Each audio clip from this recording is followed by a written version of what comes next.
Los relatos de historia nos tienen acostumbrados a personajes que han tenido un gran significado en la guerra o en la política, pero el entorno histórico abarca todos los ámbitos. Hay personajes que son desconocidos, sin cuyo concurso las cosas no hubiesen acontecido del modo que conocemos o que desconocemos. Tal es el caso de Juan de Miralles y Traillón, nacido en Petrel, en Alicante, el 23 de julio de 1713 y fallecido en Morristown, Nueva Jersey, el 30 de abril de 1780.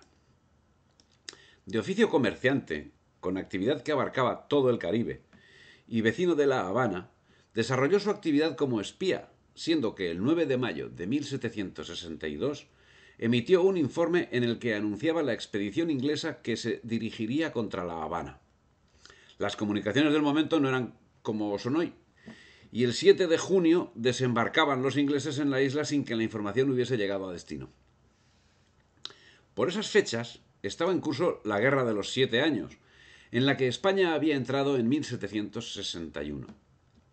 En 1763 se firmó el Tratado de París y España recuperó La Habana y Manila, que también había sido ocupada, y perdió la Florida a favor de la Gran Bretaña. Pero las consecuencias enormemente negativas de esta ocupación son cuestión aparte de lo que ahora nos ocupa.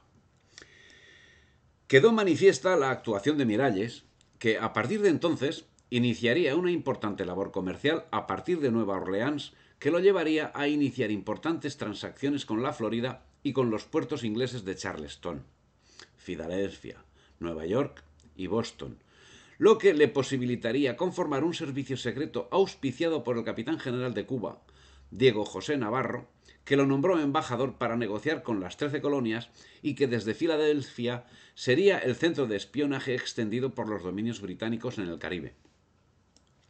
El 5 de septiembre de 1774 se reunió el primer Congreso Continental en Filadelfia, que acordó la formación de un ejército propio y el bloqueo comercial entre las 13 colonias y las posesiones británicas en el Caribe. El comercio de aquellas pasaría a desarrollarse con La Habana, donde Juan de Miralles ejercía su control. El cometido de Miralles sería tomar posiciones en las colonias británicas y establecer relaciones con el movimiento independentista, lo que le llevaría a tomar contacto directo con George Washington, a quien se le ofrecería todo tipo de ayudas, con el objetivo de reconquistar la Florida, lo que inequívocamente hubiese tenido que hacerse si la ayuda de España se hubiese hecho pública. Para llevar a cabo esta acción, Miralles llevó a cabo una acción de distracción. A finales de 1777 embarcó para la península, pero simulando el barco dificultades de navegación, recaló en Charleston, donde desembarcó, y haciéndose pasar por comerciante, al fin lo que era, tomó contacto con los miembros del Congreso de Filadelfia, de los que ya era conocido de antiguo a través de sus agentes. Desde ese momento y hasta el año 1783, las 13 colonias no pararon de recibir ayuda española de todo tipo, política, militar y económica. Bernardo de Gálvez, gobernador de Luisiana, controlaba directamente estas donaciones secretas recibidas a través del conde de Aranda, embajador español en París, lo que ha hecho que en no pocas ocasiones se haya interpretado este aporte como apoyo francés. Otras ayudas, generalmente canalizadas por Juan Miralles, tampoco son conocidas.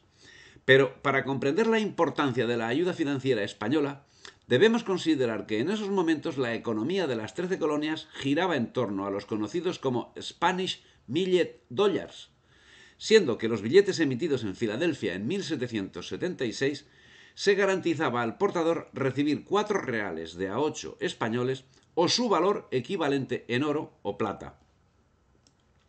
El Congreso Continental, en mayo de 1775, ordenó la emisión de 3 millones de reales de a 8 en billetes, y el real de a 8 español circuló sin resellar en los Estados Unidos hasta 1857.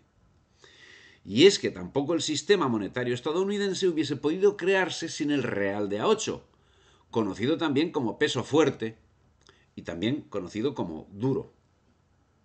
Al mismo tiempo, Miralles, como delegado de la Corte de Madrid, encauzó grandes donaciones de ropa de abrigo, pólvora, armas, medicinas, etc., hacia las tropas de Washington, a través de la española, en aquel momento, ciudad de Nueva Orleans. El 21 de enero de 1778 fue nombrado por España observador y representante en Estados Unidos, con una asignación de 39.000 pesos para desarrollar su labor como espía. Fue acogido por Edward Rutledge, firmante de la Declaración de Independencia y gobernador de Carolina del Sur, y a su amparo hizo acopio de informaciones de valor estratégico sobre posiciones y movimientos del ejército británico.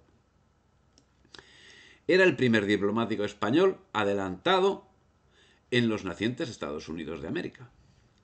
Francia se une el 6 de febrero a la guerra con el Tratado de Alianza que de facto reconoce la independencia de las 13 colonias. Y Miralles asiste como representante oficial de España a la celebración del reconocimiento.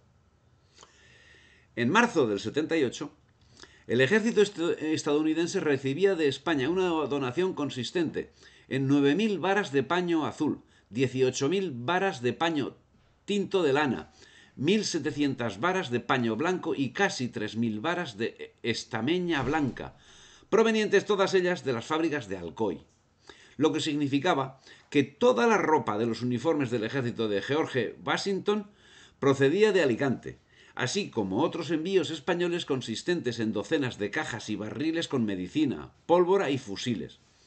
Pero era necesario guardar las apariencias con la Gran Bretaña hasta que Madrid decidiese unirse oficialmente a la guerra.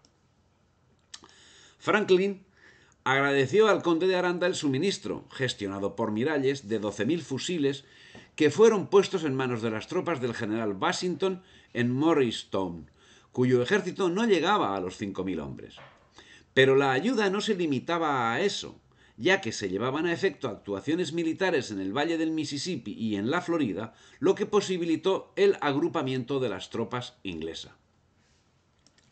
El 31 de diciembre de 1778, Miralles ofreció una fiesta en honor de George Washington, a la que asistieron, entre otros, Lafayette, Friedrich Wilhelm von Steuben y Johann von Robais. Sería el inicio de una entrañable amistad que uniría las vidas de Miralles y de Washington. La actividad de Miralles no cesaba. Consiguió, con el apoyo de otros comerciantes cubanos, aportar para la causa usense importantes cantidades de dinero que, a valor actual, se estima en 300 millones de dólares. Dinero que nunca ha sido devuelto. Finalmente, España declaró la guerra a Inglaterra el 12 de abril de 1779, cuando la actuación de Bernardo de Gálvez sería decisiva para el triunfo de los insurgentes.